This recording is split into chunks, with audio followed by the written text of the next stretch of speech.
Morning. That was quite a ride here. New York City is not friendly to motorcycles. I can tell you that. First of all, I'm very, very humbled to be here. I'm a huge fan of the Asia Society and the great work they do in creating bridges between Western and Asian culture, and it's always an honor to speak at their events. So thank you for inviting me. It's really a pleasure. Now, I have to admit I'm very nervous today, this morning in particular, because you're an audience of accomplished and brilliant people, and I'm nervous that I will disappoint you. Because you might be expecting to hear a dramatic rags to riches story of someone who rose from hardship to achieve great success, but I'm not that person. I haven't seen intense struggle, nor have I achieved great success. I see many examples of everyday struggle that touch me more deeply than the epic Asian success stories from Silicon Valley and Wall Street. And like those everyday people, I am just a soldier of love. And I'm just trying to ensure that Asian and global culture can be celebrated in a world that is really dominated by Western ideas.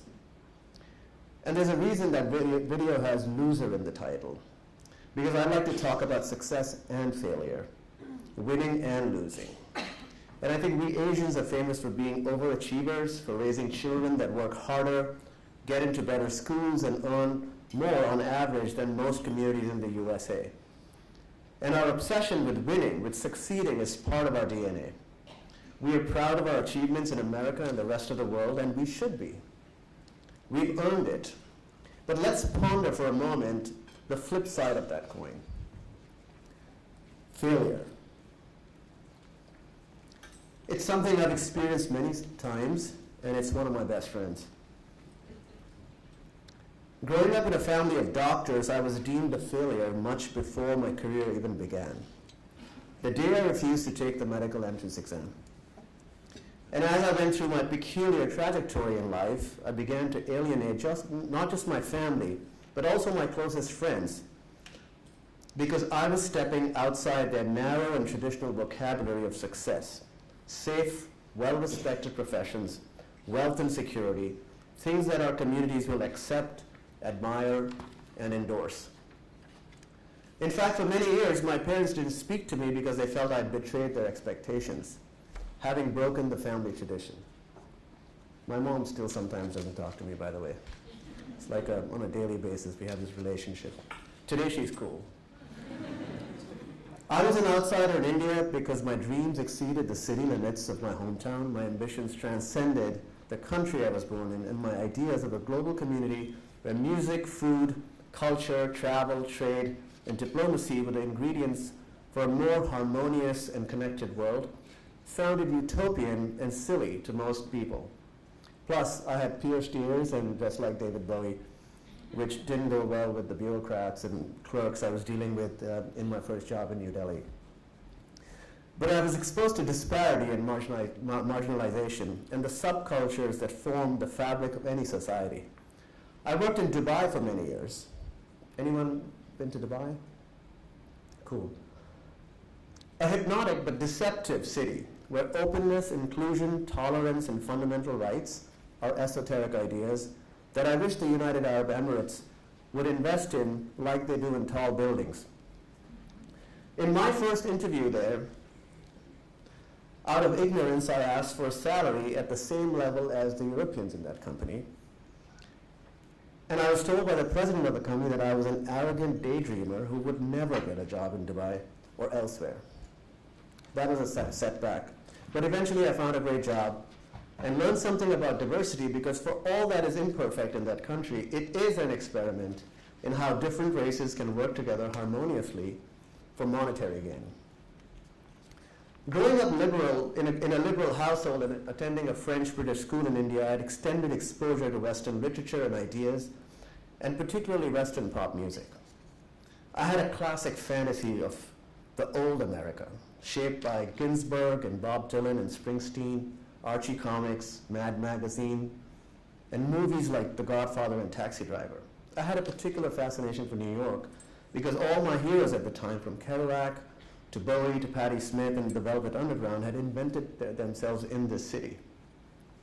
Above all, I imagined that America welcomed people from around the world, and New York City was a city of endless possibility, and the mecca for the outsiders and mad dreamers, the rejects and misfits from across the planet. It was my ultimate destination, and I thought that as soon as I got here, I would be welcomed like a hero and slip right into the fast track to fame and fortune. But obviously it didn't happen quite like that. While I had the foolish audacity to quit my job and get on a plane to knock on MTV's door in Times Square, it was also a case of unrequited love for a year or two. And getting a job there was much harder than I imagined even 20 years ago. But what was even more disappointing was how little most New Yorkers knew of the rest of the world. I realized very quickly that this was a land of opportunity that was still quite isolated. And while we'd done a great job in exporting American ideas, technology, businesses, and especially our pop music, we had done very little to bring music of the world back to the USA. It's been taken for granted by the West, particularly the US and the UK, that our culture is the default culture of the world. But it's my view that art and music, movies and food create bridges of understanding between people. I'm fortunate that Viacom provided me the opportunity and the powerful MTV brand to let me pursue the idea that cross-pollinating pop culture is not only an untapped business opportunity, but also a beautiful philosophy for a company that connects the youth of the world, because they are the future. In 2004, I presented a business plan to MTV proposing the launch of a division whose mission was to create new channels that specifically catered to the untapped Asian American audience, and later add more. I had worked on this voluntarily as a second job because I believed passionately in it, and went through a rigorous evaluation process with our senior teams until they finally greenlit the project. That is how MTD World was born. In 2005, after several months of intense work, we launched 3 new satellite channels for the South Asian, Korean, and Chinese American audiences, to great press and fanfare, welcomed enthusiastically by their audiences. But if only success was so easy to come by. The media industry was in turbulence in 2007, and young audiences who were getting used to the idea of social media and free content did not take well to paying for a premium channel. We did not gain subscribers fast enough, and only a few months later after their launch, during a round of cost cutting, we made a business decision to discontinue the channels. It was a heartbreaking exercise for me to kill this thing we had so painstakingly created and let go of the great team that believed so much in it. For me, it was another flavor of failure, a bitter one, but one that taught me the most about perseverance and how sometimes passion has to be touched by providence for that sweet and elusive bird of success to land on your shoulder. For a year after this hard fall, I felt defeated and rejected, and needed something that would reignite my faith in myself and prove that I was in this business of self-discovery, evolution, whatever you want to call it, for the long run. I decided to run the New York City Marathon for charity, and the 9 months of grueling training, the arduous meditation that comes with the 10-mile practice runs on bridges and lonely roads brought me back to life. The process of building your strength and endurance to be able to run 26.4 miles creates a stronger body, but also invokes a spirituality and a vast inner resource that prepares you for the marathon of life itself. Anyone run the marathon? I encourage you to sign up. I completed the race, raised money for underprivileged kids, and found myself again, returning to work with renewed faith in my mission. With Viacom's support, we configured MTD World into a full 360 operation to connect with not just Asians, but young Americans in general to what was happening in the rest of the world. We are now Viacom's global content and innovation engine, creating cutting-edge content in 50 countries, and have produced several successful franchises and series, all aimed at taking a fresh new look at the world. Now, the diversity in this room is very inspiring to me, and I'd love to talk about that for a moment.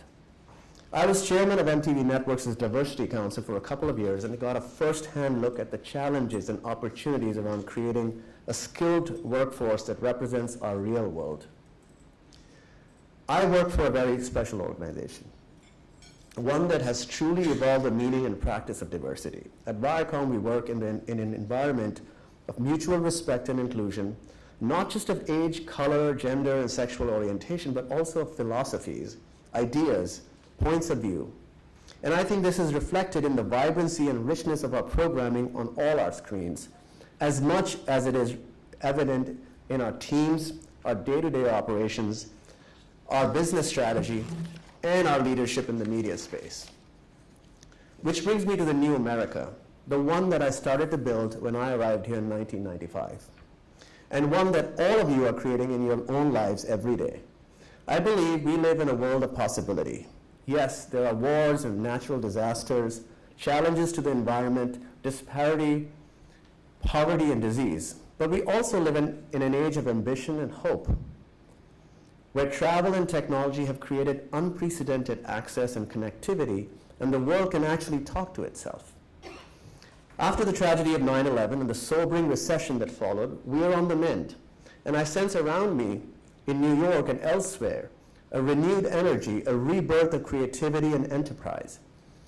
In this newly washed America, our diversity is our magic ingredient.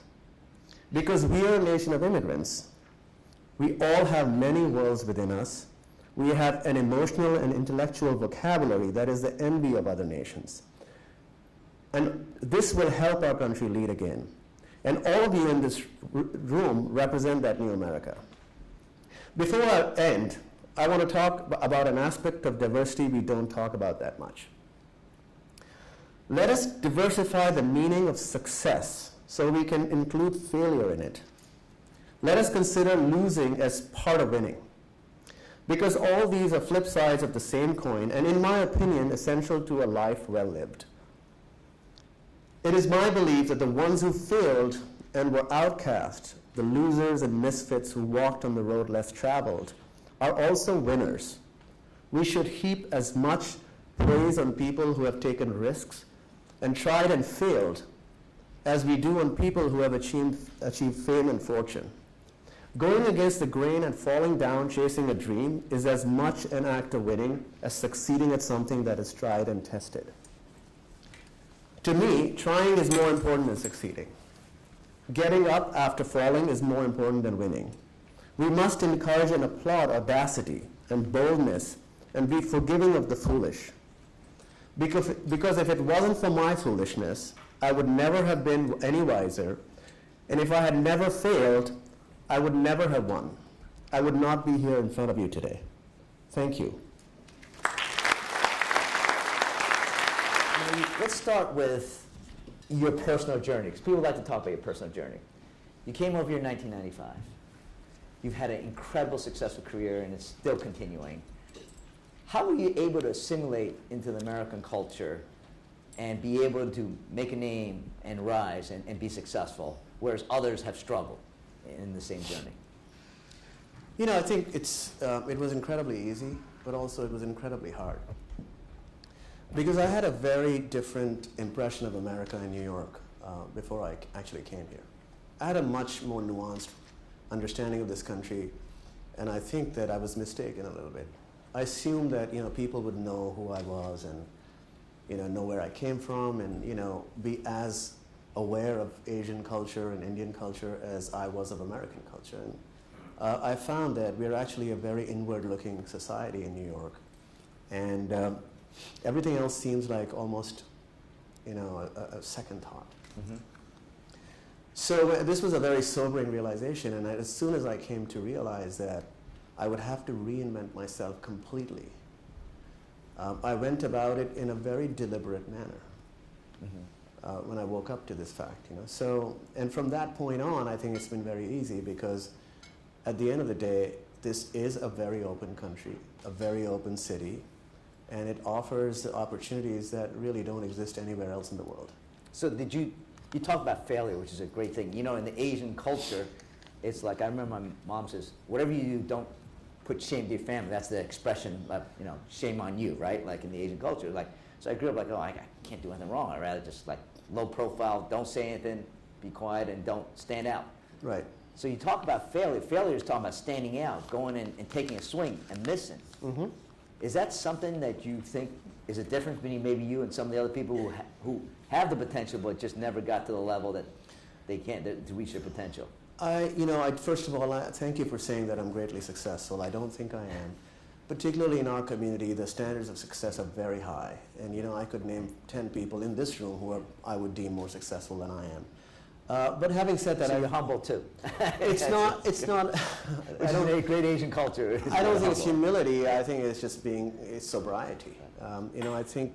But going back to your point, I think we as a community are very unforgiving of people who take a different path from what you're supposed to, and I think that in the long run that might be our falling, because we have to encourage people to take chances. It's only, if you look at the big success stories in recent times in media and in industry, there are people who have taken chances. Steve Jobs took a chance. Bill Gates is a dropout from Harvard. Behind every major success story, at least people I admire, there is somebody who took a chance and had an equal chance of failure than success. Right. And if they didn't do what they did, went against the grain, we wouldn't have such great products and some great companies, to be honest. No, that's a great point. So basically Asian Americans need to get over the fear of failure, right? In order to take the next level, you got to be able to fail. Like the Nike commercial, Michael Jordan, right, where he says, I've failed over and over again. Right. And that's why I succeed. I think he's right. I haven't seen that, but I think that's such a great message, in fact, because not only do we have to be able to take chances and fail as a community, as parents and colleagues, I think we need to embrace the people that are trying and failing. And of course take chances in our own personal lives. Great. Now you talked a lot about pop culture, and you're an expert at pop culture. Do you think it's important for our community to really get engaged in understanding pop culture? It seems like today it's even more important than it was maybe 10 or 20 years ago. Why do you think having us get engaged in understanding pop culture and the trend of that is critical in today's environment? Well, I think there are very simple reasons. First of all, music in particular, food, dress, movies, they're connective tissue. They transcend culture, in my opinion. Who doesn't eat Thai food or Chinese food or Indian food? It's not about geographical borders or nationality. I think that everyone enjoys sensual experiences. Music in particular has started traveling much more easily than it did 10 or 20 years ago because we're no longer bound by boundaries. You've got social media and digital platforms, and I can access music from any part of the world right now. And I think that's one of the most important developments in recent memory in pop culture. Psy couldn't have been the success he is because if it wasn't for YouTube, right, and social media. So I think that, to me, is a great opportunity, and one that America has still not fully embraced, in that if we were to do business with China and Korea and India and Japan, as a country, we should be trying to understand their culture.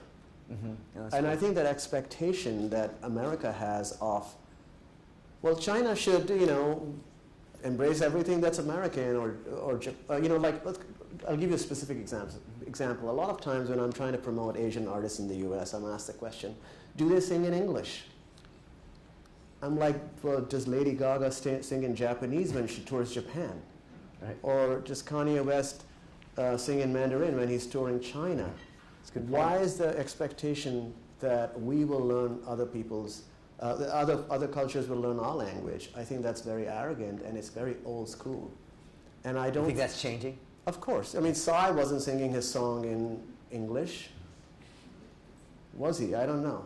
I'm just saying that this whole thing is, to me, these are all obstacles, right, that people like to create because they're lazy and just simply don't want to open their hearts. Right. So that's a great point. So my last question on this, and it's fascinating. I could spend a lot of time talking about your experience, but again, the old culture, the immigrants, my parents were like, work hard, be a team player, keep your head down. Mm-hmm. It doesn't seem like the keeping the head down works as much today as it maybe 20, 30 years ago. When I think in today, the communications and with all the social media going on, in order to be visible, because everyone else is kind of promoting what's going on, is it important to be really engaged in the communication dialogue, in the media trends? How do you compete in this really competitive media environment? You know, that's a wonderful question, and I wish I knew the exact answer to that, because then I would do that and everything would be simple. Because I'm very conflicted about this. Yeah. The keeping the head down thing, for example, you know, there should be nothing wrong with be a team player, work hard and keep your head down. And if you're that kind of personality, there should be nothing wrong with that. Mm-hmm. There should be nothing wrong with being reserved and shy, and as a lot of us are. And I think that should be completely acceptable behavior. The fact is, and the truth of it, the fact is, I guess, in New York City in particular, and American culture in general, is much more partial to type A personalities that are assertive go-getters who will be talking and, you know, raising their hands and being just more gregarious. Mm-hmm. I'm not a fan of that, by the way. I'm not a fan of, when I came to New York, I was very shy and very reserved. Mm-hmm. And I had to go through 18 months of formal training to come out of that and develop a more open exterior so that I could then navigate corporate, my corporate life. So in short, though, I think that we do appreciate and we're more open to assertive, gregarious personalities. On the same token, though, as companies, I feel like we need to be acceptable of different personality types. Right. Do you think companies are ready for that, or the companies are still, like you said, in this Western mindset where it's always inner looking, really understanding the global culture, and that all cultures have different ways of communicating, different types of leadership? Right.